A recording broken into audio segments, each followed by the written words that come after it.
आपण पाहत आहात BV महाराष्ट्र न्यूज, खबरबात महाराष्ट्राची।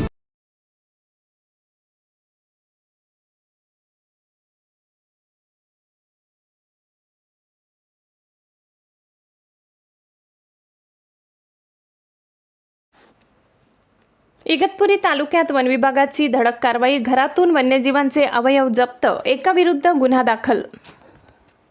इगतपुरी येथील प्रादेशिक वनविभागाच्या पथकाने गुप्त माहितीच्या आधारे मौजा तालुक्यातील गिरणारे येथे छापा टाकून त्या घरातून वन्य प्राण्यांचे विविध अवयव जप्त करत एका संशयितास ताब्यात घेतले आहे।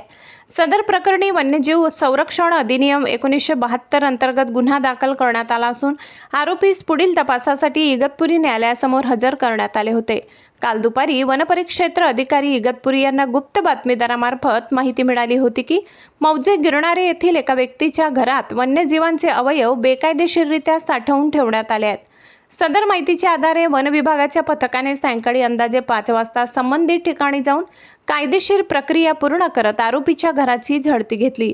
झडती दरम्यान आरोपी नामे चंद्रकांत राजेंद्र माडी, वय अंदाजे 33 वर्ष, राहणार गिरणारे, बनवाडी, तालुका इगतपुरी, जिल्हा नाशिक यांच्या घरातून विविध वन्यजीवांचे अवयव जप्त करण्यात आले। यामध्ये सांबर शिंग, काळवीट शिंग, रानडुक्कर दात, घुबडांचे अवयव, साडींदर काटे तसेच मोरपिसांचा समावेश आहे।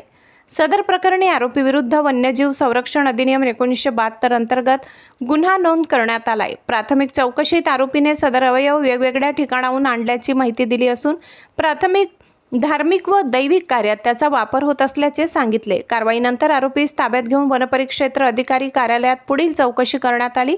त्यानंतर वैद्यकीय तपासणी करून आरोपीस तात्पुरत्या स्वरूपात पोलीस विभागाच्या ताब्यात ठेवण्यात आले। सदर कारवाई सिद्धेश सावर्डेकर, उपवनसंरक्षक पश्चिम भाग, नाशिक तसेच कल्पना वाघेरे, सहाय्यक वनसंरक्षक यांच्या मार्गदर्शनाखाली करण्यात आली। कारवाईत कांचन भुसाड, वनपरिक्षेत्र अधिकारी इगतपुरी, वनपाल गावित भोये, पवार, दिवाडे, वनरक्षक पाटील, साबडे, धादवड, बागुल, गांगुर्डे, पोटिंदे, गावंडे आदी अधिकारी व कर्मचाऱ्यांनी सहभाग घेतला। BV न्यूज महाराष्ट्रासाठी विभागीय संपादक लक्ष्मण सोनवणे।